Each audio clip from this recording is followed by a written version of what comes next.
Hey guys, welcome back to our channel Dipta Anshu. তো আজকে চলে এসেছি পুরীতে। তোমাদের ভিডিওগুলো আমি আস্তে আস্তে ছাড়ছি, তো তোমরা দেখো আমার পুরী ব্লগটা। আর খুব ভালো লাগছে, এই দেখো ভিডিওটা তোমাদের সঙ্গে শেয়ার করছি। এই যে সমুদ্র, আমরা আছি লাইট হাউসের কাছে, এই পেছনে আছে লাইট হাউস। তো খুব আনন্দ হচ্ছে। আর রোদ তো অবশ্যই খুবই গরম পুরীতে। আর এই যে তুতুর তুতুর এটা ফার্স্ট টাইম পুরী, আর তুতুও খুব এনজয় করছে। তো আজকে লাস্ট দিন, আর কালকে যাব ভুবনেশ্বর থেকে আমাদের ট্রেন আছে, ওখান থেকে আমরা বেরিয়ে যাব আবার বোলপুর। তো ভীষণ ভালো লাগছে।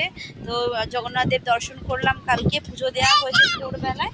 দিয়ে তুতুকে দেখো, তোমরা দেখো, তুতু তো বিন্দাস, খুব খুশি। আর আমি আজকে স্নান করতে যাইনি, ওরা সব গেছে। এই যে সমুদ্র দেখে নাও তোমরা, দারুণ দারুণ লাগে। জয় জগন্নাথ। তো দারুণ দারুণ ব্যাপার, খুব আবার ইচ্ছা হচ্ছে আবার আসবো।